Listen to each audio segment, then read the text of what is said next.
TeamGB have qualified for the quarterfinals. They have finished top of their group, and we have played 3 matches, one of which we looked decent, the other 2 could have been better. I think the mistakes we've made for the 2 matches were mainly down to tactics and personnel. Like the first game, we had complete control, midfield dominance.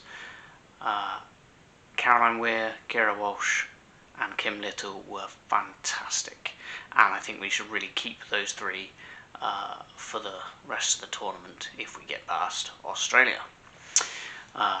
Playing Ingle and Walsh didn't work at all. 2 defensive-minded players. It just, if you're going to push Walsh on further, it's just not. It just doesn't work like that. Luckily, the management saw that. They made the changes, made the adjustments, and we got through. So we made personnel changes in the 3rd game. That was more to rest players. When we went 1-0 down, we changed it up, and we got lucky to get back into that game and finish top of the group. But we had plenty of chances beforehand. It was just about being clinical, and we got the job done. I think that's definitely the thing to work on this week, is be more clinical with your chances. And I think if we do that and we play with Caroline Weir, Kim Little and Kira Walsh in midfield, I think we can dominate the midfield, and I think we can beat Australia. Australia, to me, they still look disorganised in the transition. Defensively, they're not great. Their 2 fullbacks are fantastic players, but they do get forward at the same time, and that can leave gaps for the likes of Hemp, who, you have to say, really hasn't lit the tournament alight like I thought she would. That's more to do with the tactics we've employed in the last 2 games. I thought in the first game she had the fullback on toast, and for some reason we swapped her over to the other one. I don't know what the bloody hell that was about. Either way, she is our key, and she has to play with Caroline Weir, who is our other key, next to her. It just has to happen. Caroline Weir is brilliant, absolutely brilliant, by far our best player so far. Makes the whole midfield tick, and if we can get Kim Little in the game a bit more, then it's just, we've got so much more to give, and I think we've got to show that against Australia. Australia will attack. That's all they can do. They just attack, attack, attack. Their last game against the USA was just terrible, and that was more to do with the USA than it was Australia. And after watching that, we've got nothing to fear. We really don't. I mean, we're quite solid defensively. We do like the occasional mistake.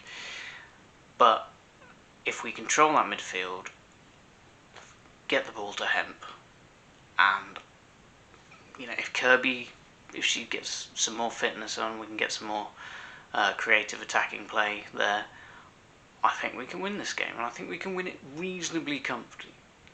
It's... For all their attacking players and talent that Australia have, they just seem to lack that little bit of, let's just calm down, let's control the game, control the ball. They just don't seem to do it, and I think that plays into our hands perfectly. If Australia beat us, it'll be because of a worldie or, Sam Kerr masterclass. It's not going to be because their team outperforms ours. I hope, anyway. So well done GB for getting through top of the group. The other game on our side of the draw is Sweden-Japan. Sweden are the biggest surprise to me. They're fantastic. They have got gold written all over them. They can defend, they can attack multiple ways. It's not, they can counter-attack, they can, play it over the top, they can pass and move and cross and head, and they're brilliant. Not to mention defending. If they need to sit back and defend and park the bus, they can do it. They've been brilliant, and they have depth. Japan, where are they? Before the tournament, they were scoring all over the place, and in the tournament, it's almost as if having no crowd has really affected them, and they're just not doing what Japan normally do. I think Sweden will breeze past them. In fact, it could be embarrassing if Sweden really go for it. I don't think Sweden will really go for it. I think they're do what they've done throughout the tournament. They'll score a goal or two and then be quite content. They don't give the ball away that much, and if they do, they're pretty damn good at defending anyway. So I think Sweden will get through that. I think GB will beat Australia, and I think Sweden v GB is going to be one hell of a match. Sweden probably edge it right now. GB haven't found their groove yet. Hopefully they do against Australia, and then we can repeat against Sweden. We'll see what happens then. The other match, Canada-Brazil. Brazil have been better than expected for me. Canada have been Canada. Great chances, missed chances. If they do score one, they then decide to sit back and not capitalise on it. And they just don't have that final bit of quality to knock off of Brazil. I think Brazil have got two star players in Debinha and Mata, and I think that'll ultimately be the edge there. They will get through Canada. It might not be the goal fest that everyone's expecting. Probably a much tighter game, and maybe just a 1-0. But I think Brazil, they've looked good defensively. They've looked like a team for once. They usually look like a bunch of individuals and a lot of crazy back and forth attacking. But now they look like a team, and they're fighting for each other, and they could. I think they'll get past Canada. Now Holland versus the USA is, it's the repeat of the World Cup final. The Dutch have scored 21 goals in 3 games. Myanmar scored 8. I know it was Zambia and China, but 21 goals. I mean, that's nuts. Completely nuts. So attacking wise and putting it in the back of the net, they are fine. They did concede some goals, which will be a concern, but I'll tell you what, the USA look appalling. This is the worst I've ever seen the US women's national team. They are not playing like the dominant force they are. They usually swarm the opposition. Just in the early goings, they swarm the opposition, they get that early goal, and they attack, and then they control the game. They haven't done it yet. Sweden took them apart, and then New Zealand are almost like an amateur side right now. And against Australia, that was just... what was that? They sat back. They didn't press. They didn't do anything. It was terrible. I'm really disappointed with the players they've got. They should be unloading on these teams, and they're just... There's got to be something up in the camp. That is the only explanation. The players are good. They've been good all season. I watched the NWSL, and these players are not bad. They're good. Sam Mewis had a fantastic season, yet she's playing trash. Morgan's on fire and doing nothing. Haran is, to me, one of the best players in the world, if not the best player in the world, and she's non-existent. I can't put my finger on it. I don't know why they're playing this bad. There's got to be something up in the camp. And I think this game, if they don't turn up in this game, the fans are going to be livid.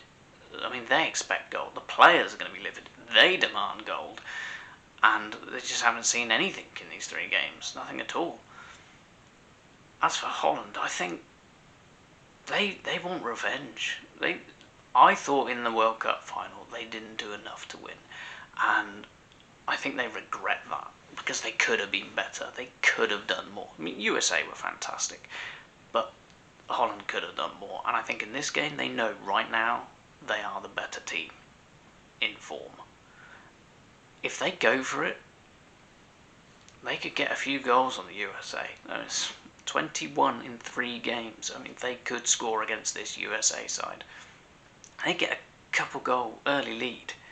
As long as they don't sit on it, I think they've got a really good chance of beating them. And if they do that, the confidence is going to be sky high. I think they beat Brazil, and I think they go into the final.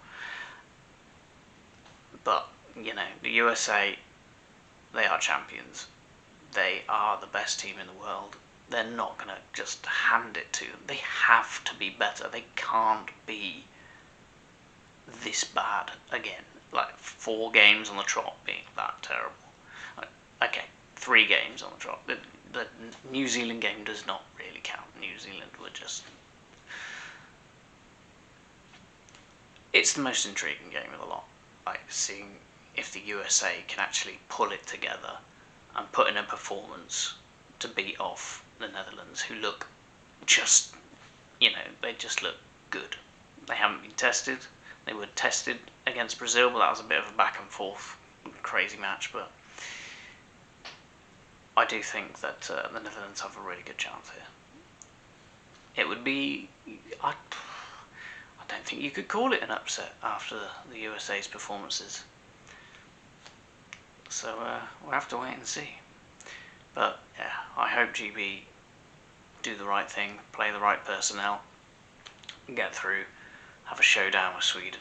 Because if we beat Sweden, I mean, we should be in for a gold medal then, maybe.